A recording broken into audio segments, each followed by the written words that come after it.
Why I abandoned Europe to live in the USA in 2025. Now, I wonder what this video has in store for us, but I'm very excited. If you guys are excited, make sure to like and subscribe. Also, make sure to check out all my other platforms, links down below. Now, no time to waste. Let's dive straight into this video. About a year ago, I left Germany to live in the US. And when I first told my family and friends about the move, their reactions were pretty much the same. Why would you want to go? The quality of life seems way worse. It's dangerous, people are superficial and ignorant, there's no culture, etc. With the recent events Whoa, whoa, whoa, whoa, whoa, whoa, whoa, whoa, whoa, whoa, whoa, whoa. Did I hear that there is no culture? Did I hear that there was no culture? If there's anything that's more false than that, America definitely has a culture, if not one of the strongest cultures in the world.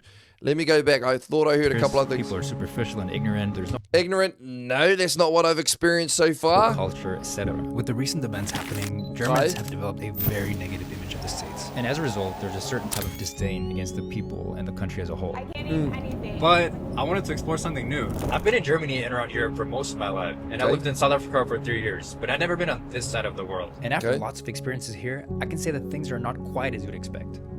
Here are the top 7 differences that I've noticed about the US, and some of these will really shock you. Okay.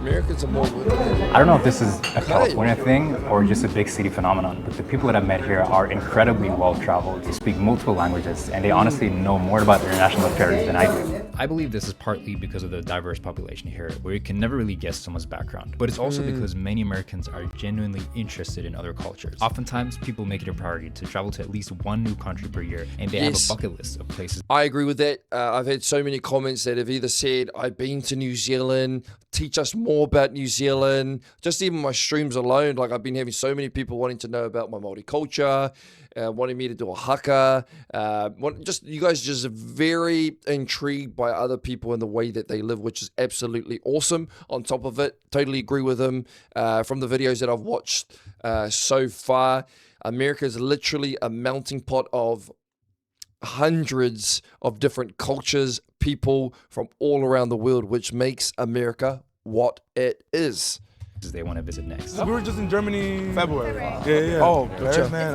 This is one of my favorites. You should check out like Dominican Republic, Cuba if you can. And you guys love to, exactly what he just said. I've just been to Germany and I love it. A lot of other different places, they don't have that type of look, those type of lenses to look at other countries. Usually, people are like, my country's just the best and that's all that matters. Well, exactly what he said.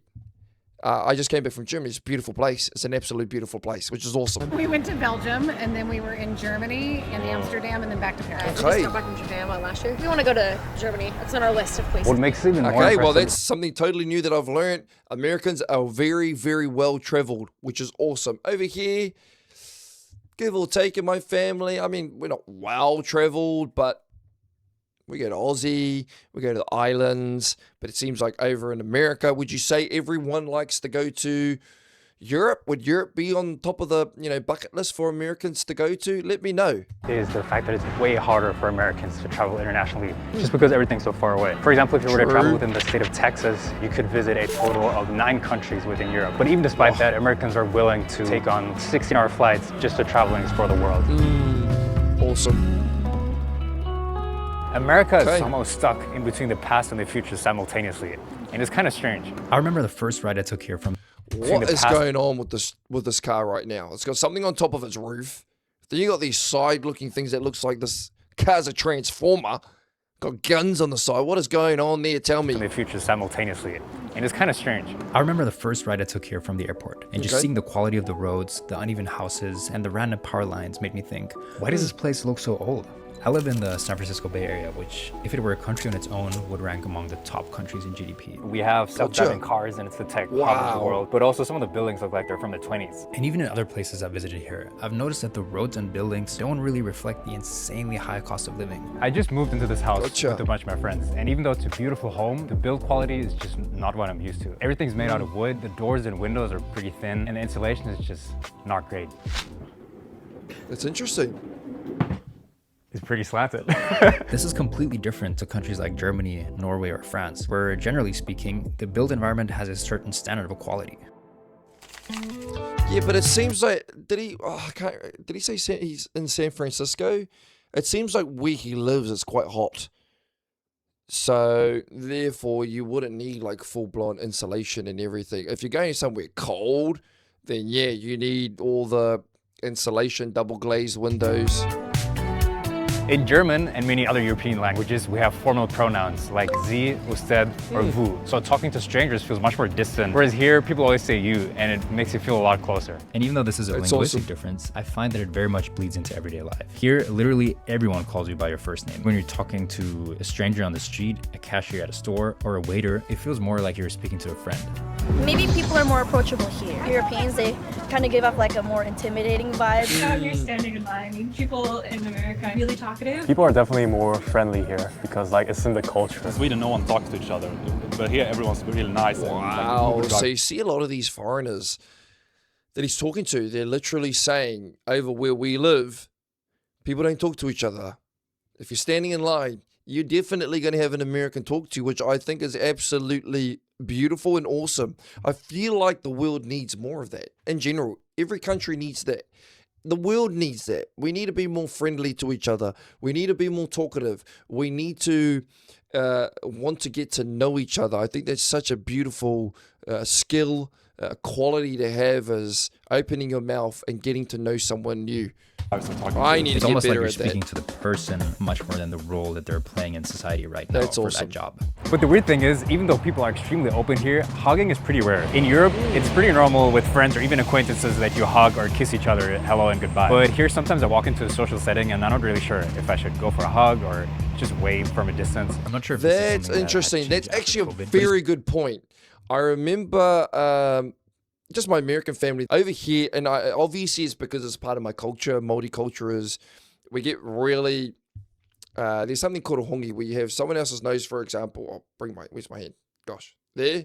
You go like this, and you put nose to nose, you breathe in, and it's a greeting in my culture, especially when you're like at a marae or you're greeting another Māori, and it's designed in a way to breathe in someone else's wairoa, or let's say spirit. And so we're used to aunties and uncles. I grew up, make sure you give them a kiss and a hug. It's a respectful thing. It's a respectful way.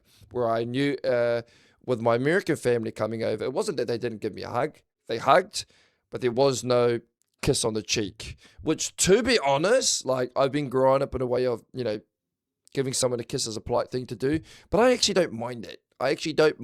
I like, naturally for me, I'd prefer just a hug. I think a hug's nice. I don't even mind a handshake. I mean, when you don't even really know someone and you're giving them a full-blown kiss on the cheek, even though it's a kiss on the cheek, sometimes it can be a little bit, why exactly am I doing this? A hug's good enough. But that's what I know the difference when my American family came over. And obviously it's a culture thing in America, which is nothing wrong or right. It's just two totally different cultures. It's strange. Americans Love are this. overperformers by My favorite thing about America. design, and it's both exhausting and inspiring. It starts in high school. While we in Germany were just living life, playing video games all day long, and not really thinking about the future, American teenagers are grinding SAT prep, juggling 3 sports, leading multiple clubs, and volunteering at animal shelters, all just to get into a prestigious college. Yeah, a lot of pressure. Do all the clubs, do all the sports, talk to all the people. Networking was the big thing. I took the ACT 5 times and the SAT 5 times. And in college, everyone has this laser-focused plan. No gap years, no extra semesters to find yourself. And honestly, it's because they can't afford to mess around. When each semester costs $30,000, you don't have the luxury of taking a chill semester. My American friends often have multiple side hustles, projects, do different sports, and learn new skills constantly. That is crazy. The hustle culture is real, but it's not the toxic version that I expected. Everyone's always doing stuff, both like hobby-wise and professionally.